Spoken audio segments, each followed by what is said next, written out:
వదిలే విధానంలో నా కోసం ఈ వీడ్కోలు సమావేశాన్ని ఏర్పాటు చేసిన మీ అందరికీ, అలానే వేదిక పైన ఉన్న పెద్దలు సిపి గారికి,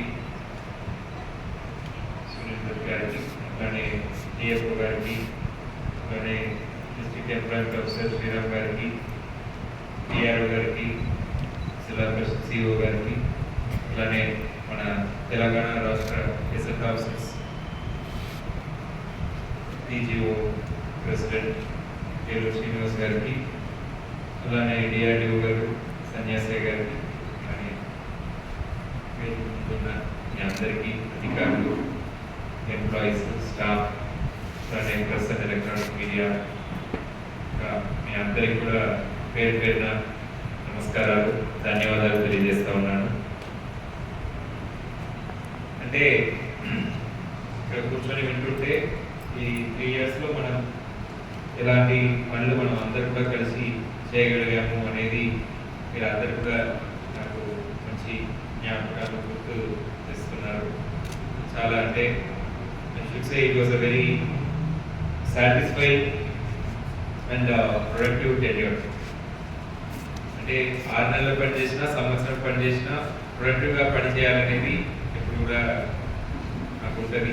సో కానీ ఇక్కడ లాంగెస్ట్ పీరియడ్ 3 years అనేది నేను ఎక్కడ సర్వ్ చేస్తాను నేను ఎప్పుడు అనుకోలేదు.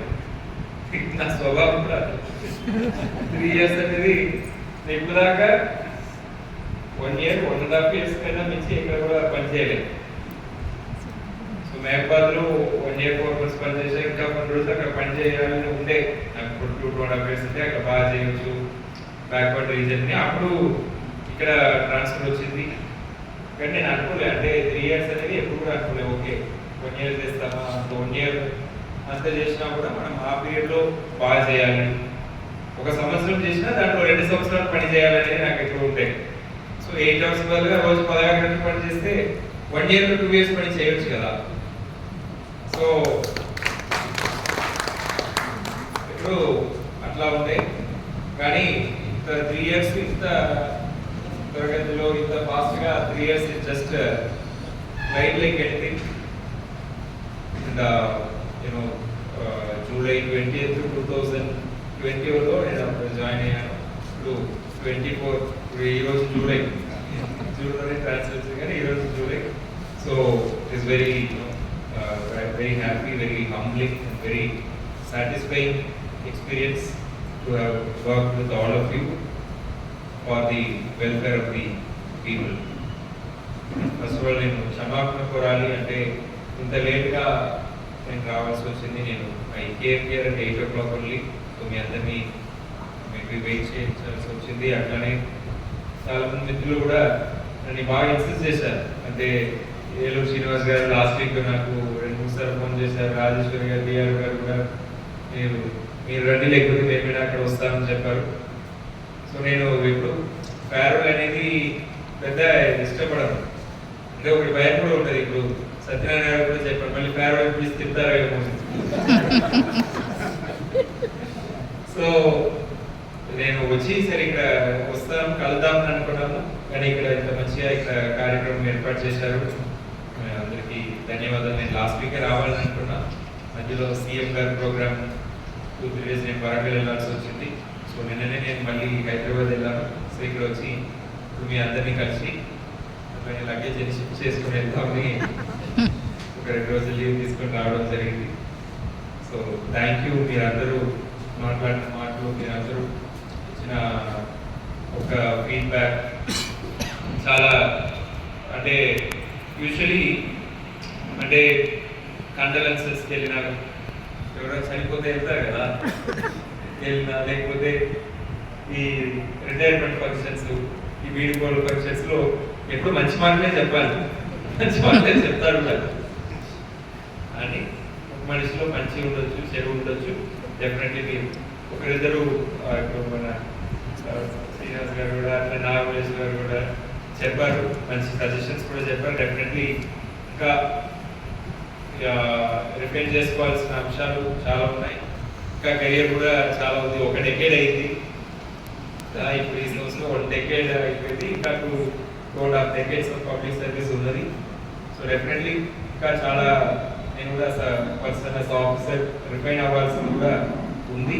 సో అలాంటి కన్స్ట్రక్టివ్ ఫీడ్బ్యాక్ కూడా మీరు ఇచ్చారు. అండ్ ఇప్పుడు చాలా నేను నా మనసులో ఏముందేనో చాలా చెప్పేశారు మీరు.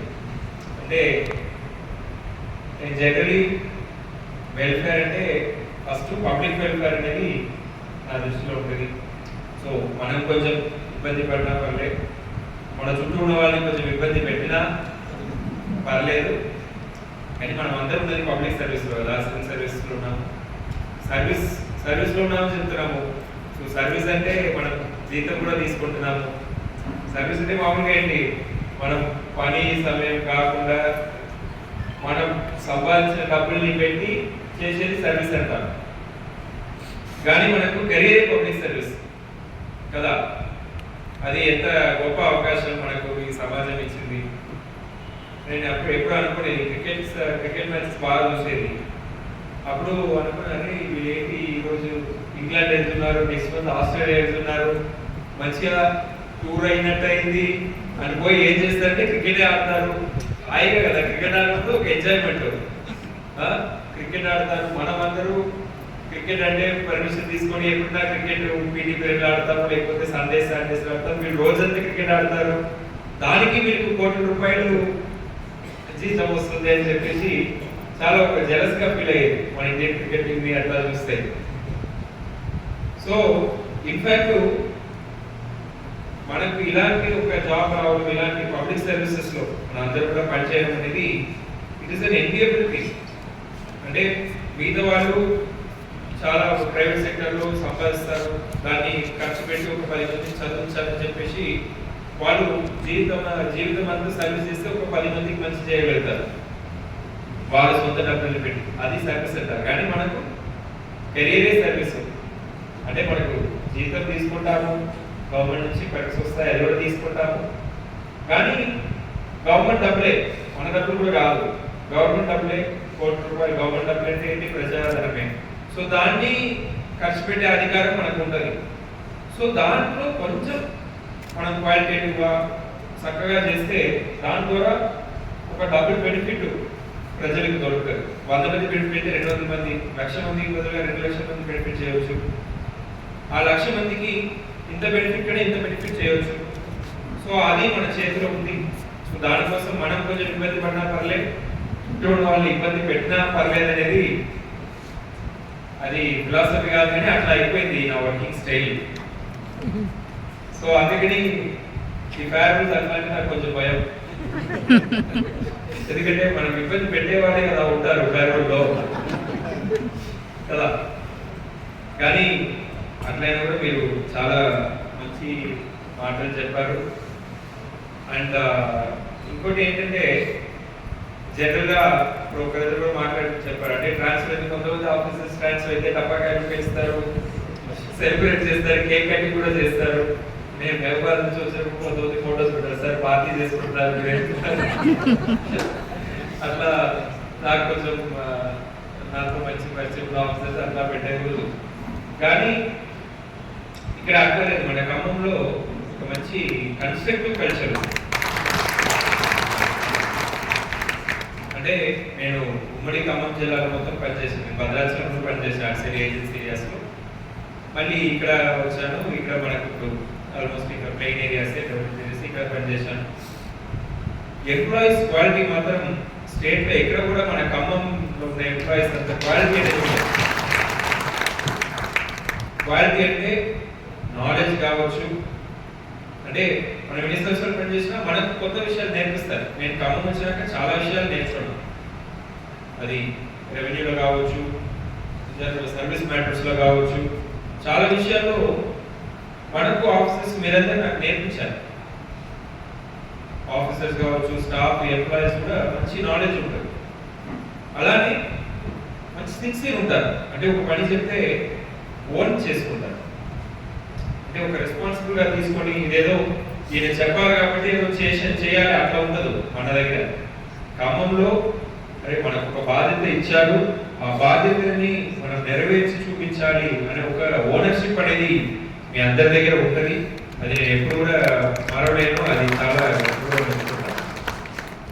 సో ఇక్కడ నుంచి ఎక్కడ వెళ్ళినా కూడా కొంచెం అరే ఖమ్మం అలా లేదని ఒక ఖమ్మం అనేది ఒక బెంచ్ మార్క్ అలానే ఇప్పుడు కూడా ఉంటుంది, డెఫినెట్లీ అట్లనే ఉండిపోతుంది. సో మీరందరూ అంత బాగా అంత సిన్సియర్గా పని చేయడం వల్లనే మనం ఇంతమందికి బెనిఫిట్ చేయగలిగాం. నాకు కూడా అనిపిస్తుంది కొంచెం డే నైట్లో ఒక 15 days 20 days beyond mid night పని చేస్తుంటాము. మళ్ళీ అప్పుడు అనిపిస్తుంది ఇది చాలా కష్టంగా ఉంటుంది కొంచెం. అప్పుడు దానివల్ల మన పనిలో వచ్చే బెనిఫిట్స్ని ఒక్క నిమిషం గుర్తు చేసుకుంటే అప్పుడు ఆ కష్టం అంతా కూడా మాయమైపోతుంది. అది ఇంతమంది బెనిఫిట్ అయ్యారు కదా అని ఒక్క నిమిషం ఆలోచిస్తే ఇంకా ఎన్ని గంటల్లో పని చేయొచ్చు అనే ఒక ఉత్సాహం అనేది వస్తుంది.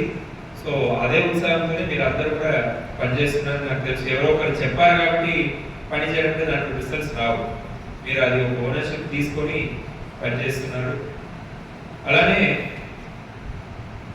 ఇప్పుడు ఎడ్యుకేషన్ అంటే నాకు ప్రత్యేక ప్రేమ కూడా ఉంది. టీచర్స్ కూడా ఎంతమంది వచ్చారు. యాక్చువల్లీ ఎడ్యుకేషన్ మీద ఆఫీసర్కి ఎక్కువ ప్రేమ ఉంటే అటు సైడ్ నుంచి ఎక్కువ నెగిటివ్ ఫీడ్బ్యాక్ ఉంటుంది కదా.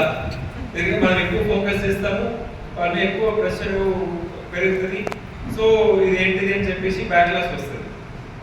అట్లా నేను ఇంతకుముందు కూడా సర్వీస్లో ఎడ్యుకేషన్ దగ్గర ఎక్కువ ఫోకస్ చేసినప్పుడు అట్లాంటిది అయ్యి చూశాను. కొన్ని ఇప్పుడు మా స్టేట్లో కూడా తమిళనాడులో కూడా ఒక ఆఫీసర్ కమిషనర్ స్కూల్ ఎడ్యుకేషన్గా అపాయింట్ అయినాడు. ఆయన అపాయింట్ అయితే చాలా బాగా చేస్తారు, చాలా టైప్ చేస్తారు అనమాట.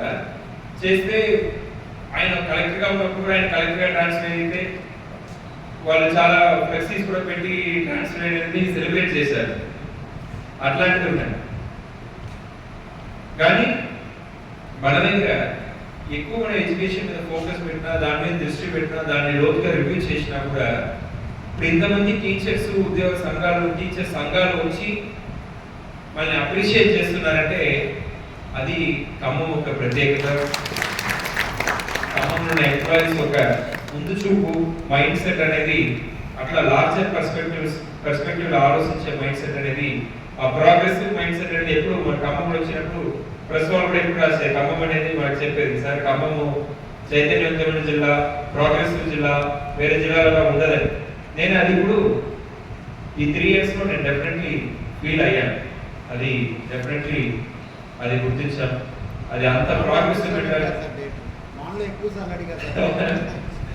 సో టీచర్స్ కావచ్చు, మన ఎంప్లాయీస్ కావచ్చు, జనరల్ సిటిజన్స్ కావచ్చు, ప్రెస్ అండ్ మీడియా కావచ్చు, ఆ లార్జర్ పర్స్పెక్టివ్ ఎప్పుడు కూడా ఆలోచించేది. లేకపోతే ఒక ఆఫీసర్ని ఇబ్బంది పెట్టాలంటే ఎట్లయితే ఇబ్బంది పెట్టవచ్చు. ఇబ్బంది అంటే ఏంటి, ఒకరోజు ఏదో ఒకటి చెప్పినా కూడా మన మైండ్ అప్సెట్ అవుతుంది కదా, అది కూడా ఇబ్బంది. అట్లా ఉన్నప్పుడు మనం ఫుల్ హార్ట్తో పని చేయలేదు. కానీ ఈ 3 yearsలో నేను చెప్తున్నా, ఈ 3 years నేను ఇక్కడ ఉండడం మాత్రం కాదు, ఈ 3 years మంచి ఒక ఎంజాయబుల్గా, ఒక సాటిస్ఫాక్షన్తో, ఒక ఎలాంటి ఇబ్బంది లేకుండా స్మూత్గా ఇక్కడ పరిపాలన చేయగలిగానంటే అది మీ అందరి సహకారం వల్లనే.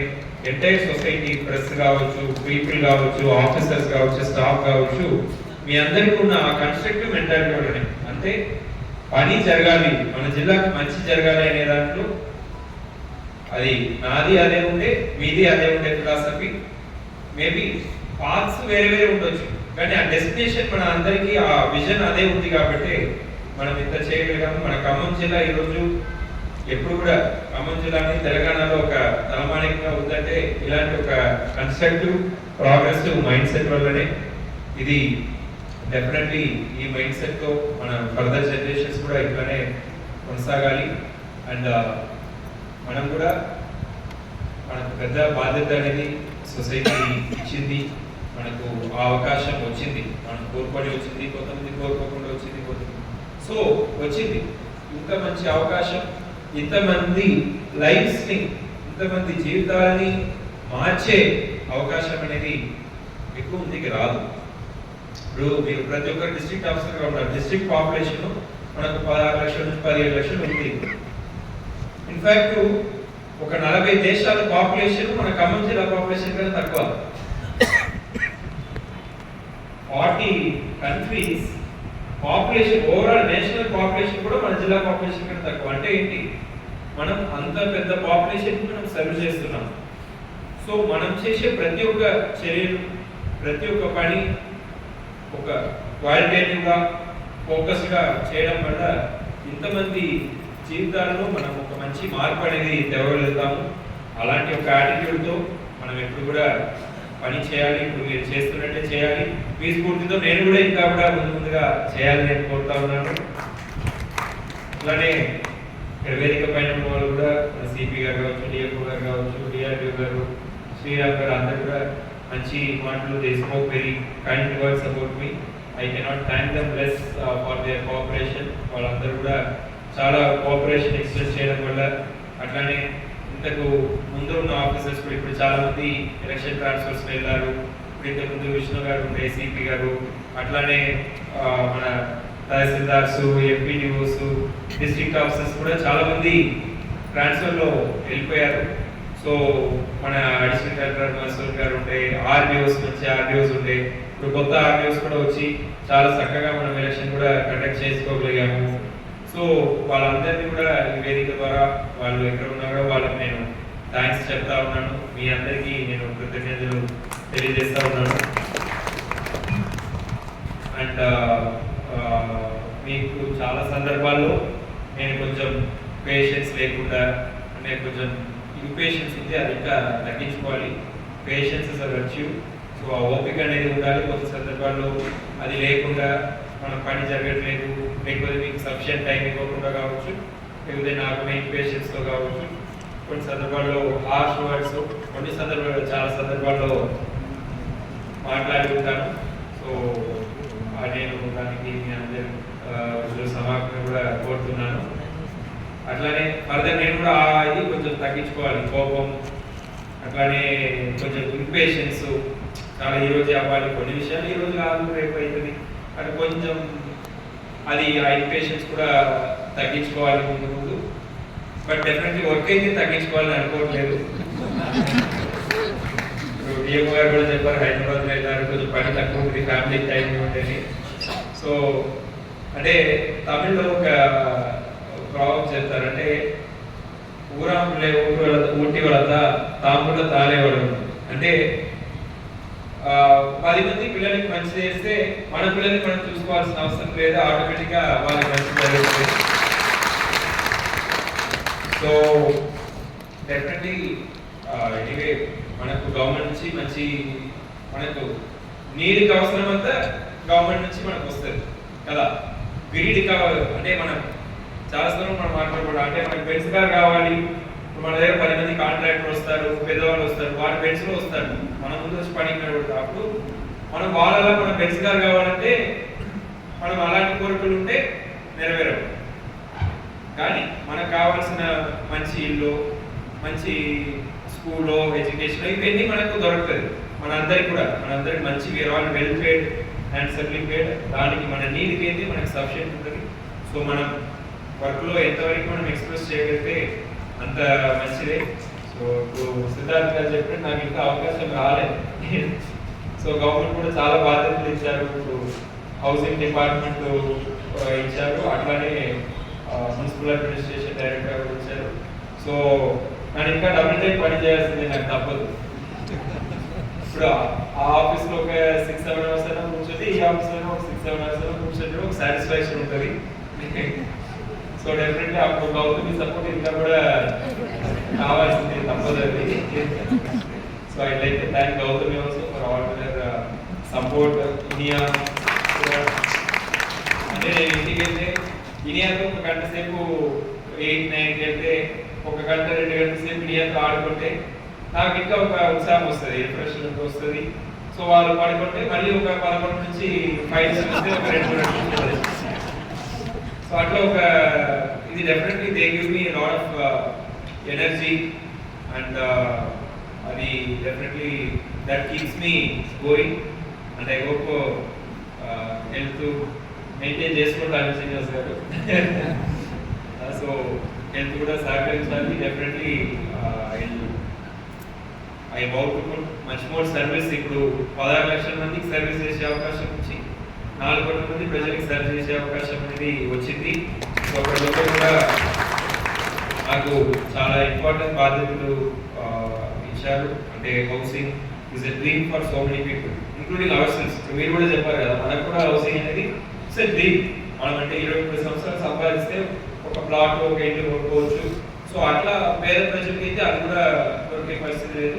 సో అలాంటి ఒక important department, important scheme government Indiramma ఇల్లు అనేది ఫ్లాగ్షిప్ గా తీసుకున్నారు. సో ఆ బాధ్యత ఇచ్చారు. Definitely I hope I will stand up to that expectations, and Director Municipal Administration is also a very important duty. Almost 1 crore population live in urban areas other than GHMC. CDM అంటే GHMC కాకుండా ఉన్న వేరే municipalities, corporations ఆ department వస్తుంది. So అక్కడ 1 crore people live, and అందులో చాలా మంది పేద ప్రజలే ఉంటారు. అంటే గ్రామాల నుంచి మైగ్రేట్ అయ్యి లేబర్ కోసం అట్లా వచ్చి ఉంటారు. సో దాంట్లో కూడా మున్సిపల్ అడ్మినిస్ట్రేషన్ కూడా apart from the glitz and glamour, మన సీఎం గారు కూడా చెప్పారంటే అభివృద్ధి అంటే మాకు ఫస్ట్ కలెక్టర్స్ కాన్ఫరెన్స్ చెప్పారు. సీఎం గారు బాధ్యత తీసుకున్నాక అభివృద్ధి అంటే ఏదో గాజులు కోట్లు బంగారం పేటలో కాదు, ఏదో మంచిగా పెయింట్ చేసేదో క్లాస్ ఫినిషింగ్ చేసేది అభివృద్ధి కాదు. అభివృద్ధి అనేది లాస్ట్ పర్సన్, ఎవరైతే సమాజంలో కింద అట్టడి వర్గాలు ఉన్నారో వాళ్ళకి ఒక బెనిఫిట్ జరిగేటప్పుడే అభివృద్ధి అనేది. సో డెఫినెట్లీ మున్సిపల్ అడ్మినిస్ట్రేషన్ కూడా అలాంటి అర్బన్ సెంట్రిక్ గవర్నెన్స్ తీసుకురావాలి అనేది ప్రభుత్వం ఈ ప్రజాపాలనలో భాగంగా ప్రభుత్వ విషయం కూడా ఉంది. సో ఆ దిశగా పనిచేయాలని అనుకుంటున్నాను. So I will take the experiences forward from Khammam. కూడా డిపార్ట్మెంట్ మీటింగ్స్ ఎప్పుడు మాట్లాడినా కూడా ఖమ్మంలో ఇది జరుగుతుంది అది జరుగుతుంది నేను చెప్తుంటాను. So definitely Khammam is always will always remain high in the hearts. And తెలంగాణలో ఉంటాను, ఖమ్మం కూడా నేను ఎక్కువ విజిట్ చేస్తుంటాను as part of the department visits. So government కూడా నన్ను ఎక్కువ తిరగాలి అని చెప్పేసి ఎక్కువ ఆఫీసర్ని పెట్టాలి. అదర్వైజ్ కొంచెం సీనియర్ ఆఫీసరే ఫస్ట్ పెట్టాలని అంటున్నా కూడా ఎక్కువ తిరిగే ఓపిక ఉండాలి, ఎక్కువ టూర్ చేయాలని చెప్పేసి నాకు ఈ బాధ్యత. So definitely I will be touring, and as part of touring I will definitely keep meeting all of you. And మీరు కూడా ఎప్పుడు హైదరాబాద్ వచ్చినా కూడా please feel free to drop it. మా హౌసింగ్ కార్పొరేషన్ ఆఫీసు హిమాయత్ నగర్లో ఉంది, ఉర్దూ లేన్లో హౌసింగ్ కార్పొరేషన్ ఆఫీస్ అక్కడ ఉంది. అండ్ నాంపల్లిలో గురకల్పాడు ఒక ఆఫీస్ ఉంది. సో ఆర్ సెక్రటరియట్ మీరు వచ్చిన ఆర్ మాస్టర్ బ్యాంక్లో ఇది డైరెక్ట్ మున్సిపల్ అడ్మినిస్ట్రేషన్ ఆఫీస్ ఉంది లక్డికపూర్ దగ్గర.